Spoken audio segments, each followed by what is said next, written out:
These are 6 of the mistakes or 6 things that you want to look out for when you're relocating out to Hawaii. So let's jump right into it.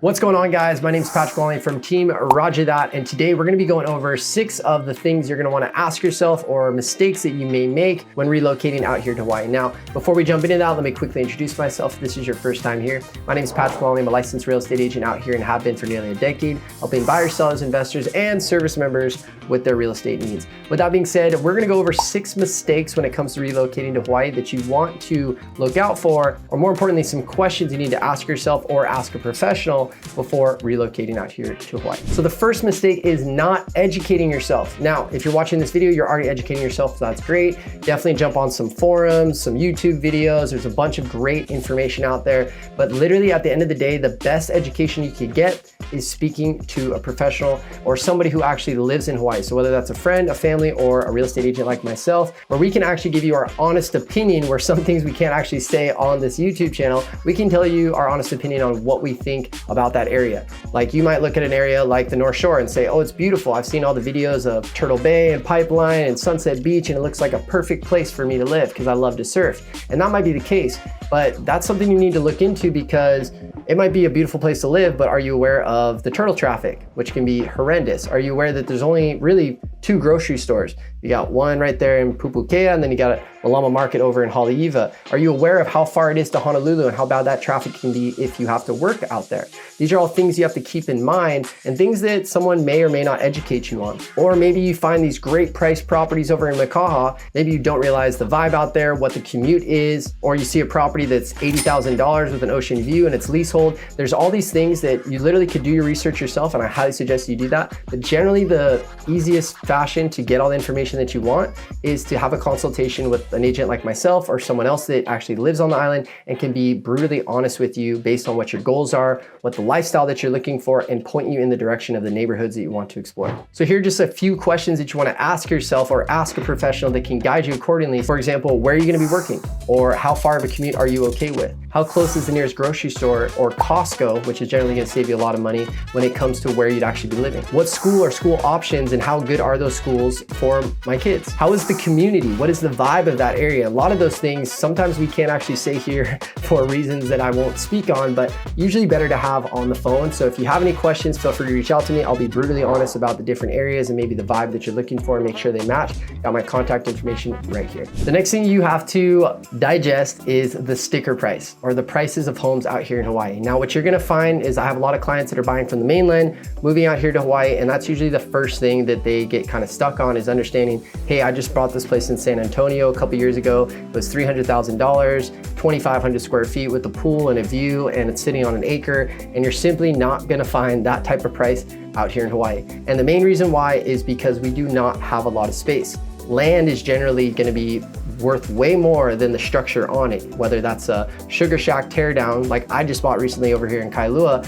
Spent over $1 million for a house that literally was only standing because the termites were holding hands, but it was $1 million for it. Now, there's opportunity there because I bought in a very desirable area and there's no more houses really being built. So there was opportunity for me to get into the market, buy in a desirable area, a high appreciating area. And that's really the strategy out here, is you really just want to get into the market in a good neighborhood and hold on to that asset because they are not building anything more. I mean, the only new developments that are happening is over in Kola Ridge, Ho'opili, over in Ward Village if you're looking for luxurious condos, but there isn't a lot of space and a lot of new developments happening. So it's really about getting a property in a great area and holding on to that for as long as possible. The next thing you need to make sure that you're setting expectations for is, out here in Hawaii, it's not about cash flow, it's about appreciation. Jumping back on that concept of that there's not a lot of space, when it comes to investing in real estate, generally you're looking for one of 2 things. If you can get both, that's a unicorn, but generally you're looking for either cash flow, so you're making extra money every single month based on what your mortgage payment is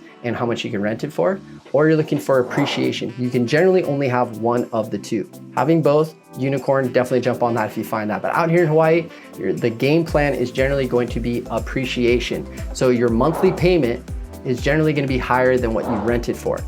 And what you're really looking at is not making money on the delta between what your mortgage payment and what you're renting it for, because rents are not as high as what the mortgage payments are, especially with these higher interest rates these days.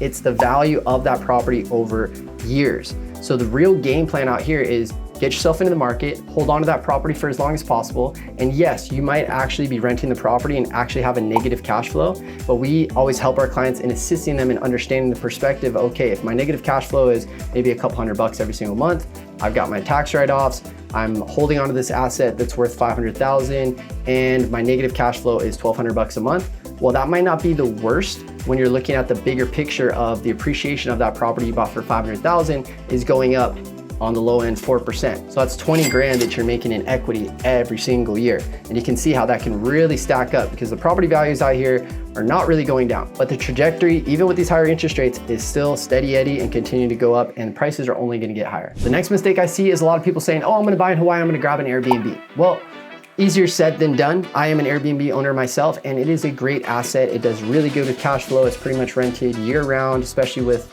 the weather being beautiful year round. But there's lots of rules and regulations and risk with buying Airbnbs out here because depending on what side of the bed the government wakes up on, one day, all these Airbnbs, as they're slowly dwindling down, could become 100% illegal, as they are starting to happen in Maui. Out here in Oahu and every island, they have different rules and regulations. So make sure that you check with your local real estate agent on what the rules and regulations are, and you'll see a higher price tag on those legal Airbnb units that are legal now, which can always change tomorrow.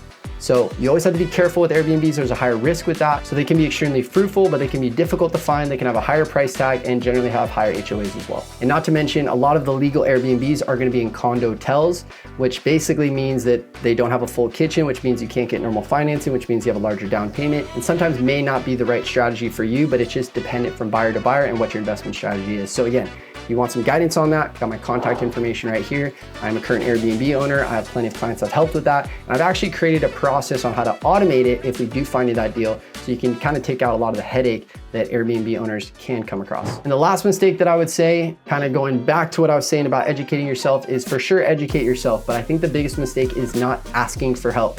So if you are in need of help or just need some guidance, save yourself the time and the headache of going through all the videos. I mean, by all means, go through all the videos, go to the forums, go to the blogs, but you would save yourself a lot of headache if you just reach out to somebody who lives here or a professional like myself, where we could guide you in what areas you'd want to look into, what the process is, save you a lot of time, especially for my service members who are coming out here and you're on a tight timeline for your PCS, especially when you arrive and you only have 30 to 60 days to find a place. It benefits you to reach out to somebody, ask the questions, and see if it's better when you relocate out here to either buy or rent. And we're here to help guide you on that. So that being said, those are just some of the questions and mistakes that a lot of people come across or should be asking themselves when relocating out here to Hawaii. If you are relocating out here or even thinking about it, feel free to reach out to me. I got my contact information right here, or you can directly DM me on any of my social media platforms. Also, if you got any value out of this content, do me a huge favor, smash that like button, as well as click the subscribe and notification bell so you get notified whenever I drop videos just like this. With that being said, I'm Patrick Walling with Team Roger That. Hope you guys have a beautiful day. I'll talk to you soon. Aloha.